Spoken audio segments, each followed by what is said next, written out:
السلام علیکم۔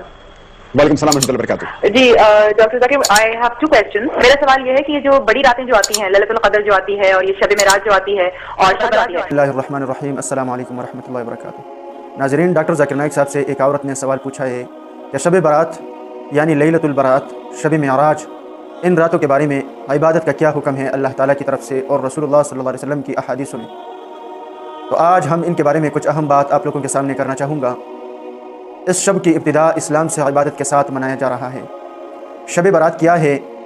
لفظ شب فارسی زبان کا لفظ ہے جس کا معنی ہے رات، اور برات عربی زبان کا لفظ ہے جس کا معنی ہے آزادی۔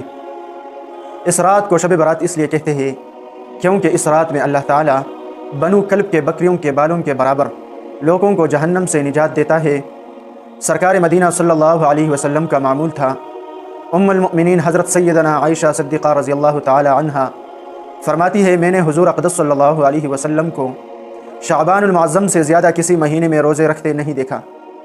آپ رضی اللہ تعالی عنہا مزید فرماتی ہے، ایک رات میں نے حضور نبی کریم صلی اللہ علیہ وسلم کو نہ پایا۔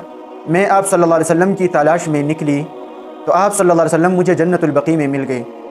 نبی کریم صلی اللہ علیہ وسلم نے فرمایا، بے شک اللہ تعالیٰ شعبان کی 15ویں رات آسمانی دنیا پر تجلی فرماتا ہے، پس قبیلہ بنو کلب کے بکریوں کے بالوں سے بھی زیادہ لوگوں کو بخشش دیتا ہے۔ معلوم ہوا کہ شب برات میں عبادت کرنا، قبرستان جانا سنت ہے، لیکن اس کے ساتھ یہ بھی معلوم ہونا چاہیے شب برات یا 15ویں شعبان کی نصف رات میں قبرستان جانے کا التزام کرنا اور نہ جانے والوں کو برا سمجھنا بدعت ہے۔ حضرت محمد صلی اللہ علیہ وسلم فرمایا، ایک شعبان سے دوسرے شعبان تک لوگوں کی زندگیوں منقطع کرنے کا وقت۔ حضرت محمد صلی اللہ علیہ وسلم نے فرمایا، ایک شعبان سے دوسرے شعبان تک لوگوں کی زندگیاں منقطع کرنے کا وقت اس رات میں لکھا جاتا ہے، یہاں تک کہ انسان شادی کرتا ہے اور اس کے بچے پیدا ہوتے ہیں، حالانکہ اس کا نام مردوں کی فہرست میں لکھا جا چکا ہوتا ہے۔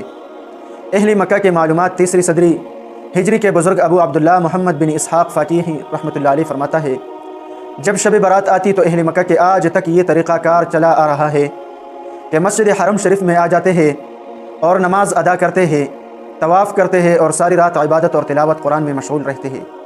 ان میں بعض لوگ 100 رکعت نفل نماز اسی طرح ادا کرتے ہیں کہ ہر رکعت میں سورہ فاتحہ کے بعد 10 مرتبہ سورہ اخلاص پڑھتے ہیں، زمزم شریف پیتے ہیں، اسی سے غسل کرتے ہیں اور اسے اپنے مریضوں کے لیے محفوظ کر لیتے ہیں، اور اس رات میں ان اعمالوں کے ذریعے خوب برکتیں سمیٹتے ہیں۔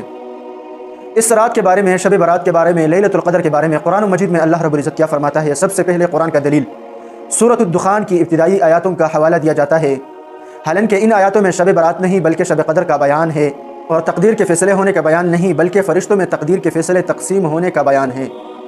تقدیر کے فیصلے تو ازل سے ہو چکے اور کائنات کے پیدائش سے 50,000 سال پہلے تقدیر لکھی جا چکی ہے۔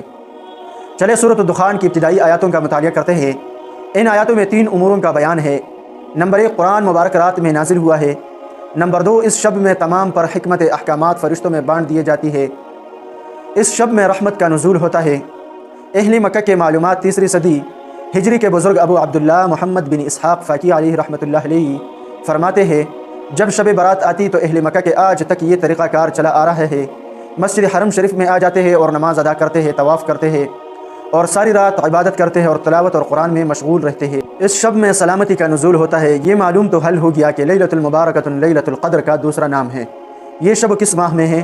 قرآن مقدس کہتا ہے کہ قرآن ماہ رمضان میں نازل ہوا ہے، اور یہ تو معلوم ہے کہ لیلۃ القدر رمضان میں ہوتی ہے، شعبان میں نہیں۔ نصف شعبان کے روزے کے بارے میں کوئی حدیث صحیح مرفوع نہیں پایا، اور سیدنا علی رضی اللہ عنہ کا جو روایت ابن ماجہ نے روایت کیا ہے وہ تو نہایت ضعیف ہے۔ ترمذی سے روایت نقل فرماتے ہیں کہ نصف شعبان کی رات کو اللہ رب العزت بنو کلب کے بکریوں کے بالوں سے بھی زیادہ لوگوں کی مغفرت فرماتا ہے۔ ابن ماجہ میں ہے کہ سیدنا ابو موسیٰ اشعری رضی اللہ عنہ سے ایک روایت پیش کی جاتی ہے کہ رسول اللہ صلی اللہ علیہ وسلم نے فرمایا، اللہ تعالیٰ نصف شعبان کی شب میں طلوع فرماتے ہیں اور مشرک سکینہ پرور کے علاوہ سب کی مغفرت فرماتے ہیں۔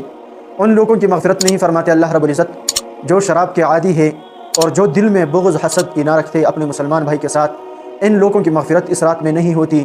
اور اسی طرح سودخور کے بارے میں اس شب کے رات میں ان لوگوں کی مغفرت نہیں ہوتی جو سود کھاتے ہیں، مشرک اور کینہ بغض رکھنے والا، شراب کا عادی، ایسے لوگوں کی اس رات میں مغفرت نہیں ہوتی۔